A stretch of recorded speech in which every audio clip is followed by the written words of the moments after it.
제가 지금 결혼한 지 저도 기억이 잘 안 나는데 한 6년, 7년 된 것 같아요. 지금 만나신 남편분을 뭘 보고 결혼하셨나?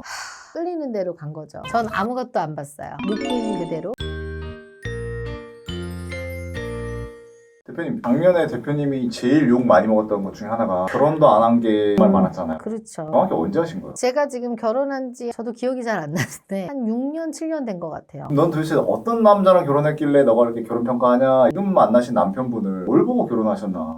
끌리는 대로 간 거죠. 전 아무것도 안 봤어요. 느낌 그대로. 그래서 오늘 많은 네. 분들이 좀 궁금해하실 수 있을 것 같으니까 네. 어떤 상황이었고 왜 결혼했는지 설명을 해주세요. 저한테 가장 많이 하는 질문들이에요. 저희 신랑이 이런 얘기를 들었었대요. 결혼정보회사 대표가 선택한 남자 얼마나 완벽하겠냐라는 칭찬을 많이 들었다고 하는데 되게 많이 물어보시더라고요. 결혼 전문가가 선택한 남자인데 어떤 것들을 많이 봤을지. 제가 결혼했을 때 당시 스펙과 그때 당시 제가 어떤 것들을 중요하게 봤는지 좀 참고가 되시라고 한번 말씀을 드려볼게요. 냉정하게 평가로 봤을 때 남편분의 스펙은 몇 점이에요? 한 1.5 될까요? 정말 냉정하게 봤을 때 한 2.5에서 3이죠. 근데 왜 2.5밖에 안 돼? 돈이 없었으니까. 경제력이 없었으니까. 왜냐하면 나이에 비해서 모아놓은 것도 없었고요. 집도 절도 없었으니까요. 그리고 부모님 노후도 뭐 되어 있기는 하셨지만 완벽하게 자산이 많거나 이런 건 아니었으니까. 2.5점이면 솔직히 좋은 스펙은 아니잖아요. 그렇죠. 왜 만나신 거예요? 그때는 뭐가 씌었어요. 그거에 대해서 한번 얘기를 해볼게요. 스펙적으로 좀 떨어지긴 하지만 어쨌든 소개를 받으신 거잖아요. 소개받은 거 아니에요. 그냥 만난 거예요. 대표님 정도면 바로 견적이 나오잖아요. 점수는 아닌데 어떤 점에 소감을 샀던 거예요? 아무래도 이제 성격적인 거가 가장 이제 눈에 띄었죠. 일단은 저는 결혼을 할 때 가장 중요하게 봤던 거는요. 첫 번째 성격이었습니다. 제가 이제 연애 경험이 아주 많지는 않았지만 또 아주 없지는 않은 상태였기 때문에 저에 대해서 객관화가 그나마 잘 되어 있었어요. 아무래도 그때 당시에 결혼정보회사를 운영하고 있었잖아요. 그렇기 때문에 많은 미혼 남녀들을 보면서 정말 자기 주제를 모르는 남자 여자들을 많이 봤던 상태이기 때문에 나는 저러면 안 되겠다 생각이 너무 깊은 상태라서 이미 객관화가 되어 있었고 사실은 결혼 생각이 많이 없는 상태여서 내가 만약 결혼을 한다면 나는 정말 성격은 이러이러한 남자랑 해야겠다는 생각이 진짜 깊게 있었던 사람이거든요. 근데 그게 남편이었어요. 소개팅도 해보고 만나본 남자분들이 있을 거 아니에요. 그리고 상담하면서 별의별 남자들을 많이 만나보고 여자 앞에서는 진짜 친절해. 근데 그 밑바닥을 저는 다 보잖아. 진행하면서 까칠한 남자, 예민한 남자, 돈 좀 있다고 깝죽대는 남자, 뭐 양아치 같은 남자 다 만나잖아. 근데 저는 어떤 남자가 저랑 잘 성격이 맞는지에 대해서 정확하게 알고 있었어요. 이게 제일 어려운 거 그래서 나는 결혼 생각을 안 했다니까요. 그래서 제가 남편하고 만나보고 나서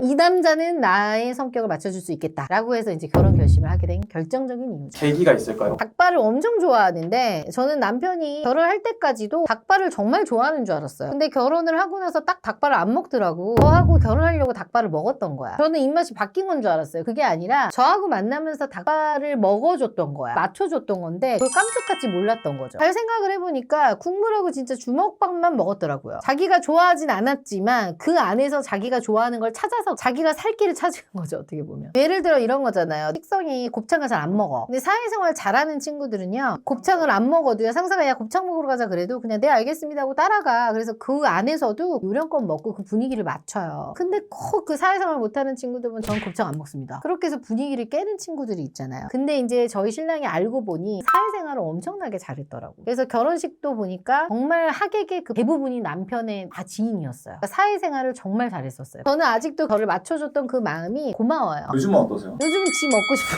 먹죠. 근데 실제로 이렇게 맞춰주는 게요. 말처럼 쉬운 게 아니에요. 한두 번 맞춰주다 말 수도 있거든. 까칠한 남자들은. 근데 이거를 실제로 참고 맞춰줬다는 게 티내지 않았다는 게 이게 어떻게 보면은 배려하는 거고 예민하지 않는 거예요. 엄청 중요하게 생각하죠. 두 번째, 안정적 생활 수준입니다. 사업을 막 시작하는 초창기 단계였기 때문에 매우 불안정한 상태였어. 돈을 벌기는 벌었어요. 그러니까 일반 직장인들보다는 좀 더 벌고 있었지만 불안정했어. 항상 생각했던 게 내가 어떻게 될지 모르니 진짜 월 최소 300 정도 벌 수 있는 안정적인 직장을 다니는 남자를 만나야겠다. 왜냐면은 제가 어디 가서 최소 최소한 300은 벌 수 있을 것 같은 자신감이 있었기 때문에 그래도 한 300 정도 버는 남자면 둘이 먹고 살 수는 있겠다는 생각을 항상 하고 있었던 찰나여서 그 정도 월급 생활하는 직장인을 원했었거든요. 근데 거기에 딱 부합을 했죠, 남편이. 그래서 이제 모아둔 돈을 물어봤더니 없더라고요. 없어, 그래. 근데 나도 없었어, 모아둔 게. 나도 없는데 내가 너한테 뭔 말을 하냐. 그래서 그냥 나보다 많이 왔네. 이 생각으로 그냥 모으면 되지. 진짜 그 생각으로 갔던 것 같아요. 모아놓은 건 없지만 안정적인 생활이 보장이 되니까 그냥 내가 망하더라도 월급이 나오니까 어떻게든 먹고 살겠지. 이제 그 자신감이 있었기 때문에 그건 저한테 그닥 중요하진 않았어요. 근데 왜 남편분은 돈을 안 모으셨대요? 그래서 이제 제가 카드 내역서를 봤어요. 차도 사고 뭐 하긴 했더라고요. 그걸 뭐 유흥비로 쓰거나 이러진 않고요. 돈을 뭐 막 쓰는 스타일은 아닌데 결혼하고서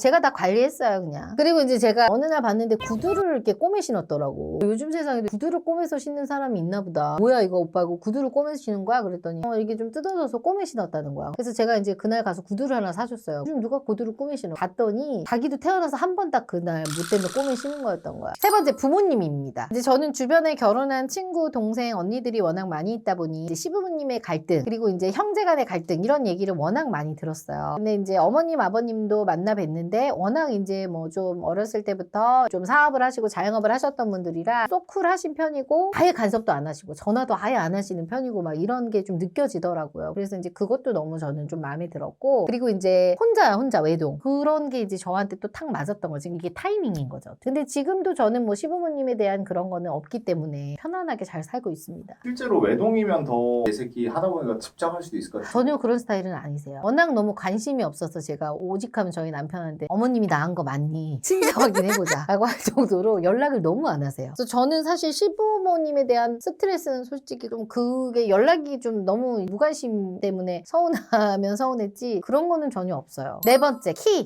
얘기하면 분명히 그럴 거야. 아니 언니는 키 178 남자랑 결혼했으면서 나한테 키는 내려놔라고 했냐 라고 하지만 대신 저는 뭘 내려놨어요?